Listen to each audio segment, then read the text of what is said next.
भारत के उत्तराखंड में बसा केदारनाथ धाम ये सिर्फ एक मंदिर नहीं है, बल्कि आस्था, रहस्य और चमत्कारों का एक ऐसा संगम है जहां हर पत्थर के पीछे कुछ ऐसी कहानियां छिपी हैं जिनके जवाब शायद आज भी विज्ञान के पास नहीं हैं। तो सबसे पहला सवाल यही है, जरा सोच कर देखिए, एक इमारत 400 साल तक बर्फ की मोटी चादर के नीचे दबी रहे और फिर भी जस की तस सुरक्षित निकल आए। ये कैसे मुमकिन हुआ? और बात यहीं खत्म नहीं होती। एक और रहस्य, जब मंदिर के दरवाजे 6 महीने के लिए बंद कर दिए जाते हैं, तब अंदर जलने वाला वो एक दीपक बिना किसी देखरेख के आखिर कैसे जलता रहता है? और फिर सबसे हल्का और शायद सबसे बड़ा सवाल, 2013 की वो भयानक बाढ़, जब सब कुछ तबाह हो गया था लेकिन ये मंदिर अपनी जगह पर अडिग खड़ा रहा। तो चलिए इसी घटना से इस रहस्यमयी कहानी की परतों को खोलना शुरू करते हैं। साल 2013 की वो काली रात, जब प्रकृति ने अपना सबसे भयानक रूप दिखाया। वो रात विनाश के साथ साथ अटूट आस्था का एक ऐसा सबूत बन गई जिसे कोई झुटला नहीं सकता। 16 जून 2013 की रात थी। भारी बारिश और चौराबाड़ी ग्लेशियर के पिघलने से मंदाकिनी नदी का जलस्तर खतरनाक हद तक बढ़ चुका था। पानी, पत्थर और मलबे का एक सैलाब पूरे के पूरे शहर को अपनी चपेट में लेता हुआ आगे बढ़ रहा था। होटल, घर, दुकानें, सब कुछ ताश के पत्तों की तरह ढह गया। इस महाविनाश में करीब 6000 लोगों ने अपनी जान गंवाई और तबाही की ये लहर सीधे केदारनाथ मंदिर की ओर बढ़ रही थी। जैसे ही पानी का वो सैलाब मंदिर को निगलने वाला था, अचानक एक ऐसी घटना हुई जिस पर यकीन करना मुश्किल है। पानी के तेज बहाव के साथ बहती हुई एक बहुत बड़ी चट्टान न जाने कहां से आकर मंदिर के ठीक पीछे रुक गई। इस चट्टान ने, जिसे आज हम भीमशिला के नाम से जानते हैं, बाढ़ के पानी को 2 धाराओं में चीर दिया। सारा का सारा पानी मंदिर के दोनों तरफ से बह गया और मंदिर के अंदर पनाह लिए हुए करीब 300 लोगों की जान बच गई, जबकि आसपास का सब कुछ तबाह हो चुका था। लेकिन ये सिर्फ एक चमत्कार नहीं था।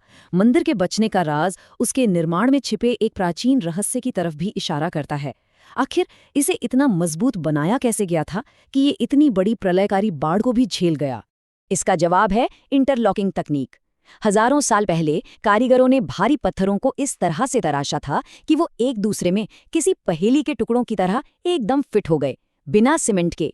इसी कमाल की इंजीनियरिंग ने मंदिर को सदियों से भूकंप, भारी बर्फबारी और 2013 जैसी बाढ़ से भी बचाकर रखा है। तो फिर सवाल ये उठता है कि आखिर इतनी मजबूत और आधुनिक तकनीक से इस मंदिर को बनाया किसने? और यहीं पर इतिहास और पौराणिक कथाएं एक साथ मिलकर एक बहुत बड़ी पहेली खड़ी कर देती हैं। इसके बनाने को लेकर कई मान्यताएं हैं। एक तरफ तो महाभारत की कथा है, जिसके मुताबिक पांडवों ने अपने पापों से मुक्ति पाने के लिए इसे बनवाया था। वहीं दूसरी तरफ शिव पुराण कहता है कि ऋषि नर नारायण की तपस्या से खुश होकर शिव यहाँ ज्योतिर्लिंग के रूप में प्रकट हुए। ऐतिहासिक सबूत हमें 8वीं सदी में ले जाते हैं, जब आदि शंकराचार्य ने इसका फिर से निर्माण करवाया। लेकिन ग्वालियर में मिला एक शिलालेख 11वीं सदी के मालवा के राजा भोज की ओर इशारा करता है। तो कौन सी कहानी सच है? ये आज भी एक रहस्य ही है। चलिए अब उन रहस्यों की बात करते हैं जो इतिहासकारों और वैज्ञानिकों दोनों को आज भी हैरान कर देते हैं। जरा कल्पना कीजिए, ये विशाल मंदिर 4 सदियों तक बर्फ की एक मोटी चादर के नीचे सोता रहा। देहरादून के वाडिया इंस्टीट्यूट के वैज्ञानिकों ने भी इसकी पुष्टि की है। उन्होंने मंदिर के पत्थरों पर ग्लेशियर के गहरे निशान पाए हैं। 13वीं से 17वीं सदी के बीच, जिसे लिटिल आइज एज कहा जाता है, ये मंदिर लगभग 400 सालों तक पूरी तरह से बर्फ में दबा रहा और फिर भी बिना किसी बड़े नुकसान के ये आज भी हमारे सामने खड़ा है। और अब एक और गहरा रहस्य, कई पवित्र शिव मंदिरों का एक ऐसा सटीक भौगोलिक अलाइनमेंट जो सच में दिमाग को चकरा देता है। ये अविश्वसनीय लगता है ना? सोचिए, हिमालय की गोद में बसा केदारनाथ मंदिर और भारत के बिल्कुल दक्षिणी छोर पर मौजूद रामेश्वरम मंदिर, दोनों एक ही सीधी रेखा में हैं। इन दोनों के बीच 2383 किलोमीटर की दूरी है। लेकिन कहानी यहीं खत्म नहीं होती। ये तो बस एक शुरुआत है।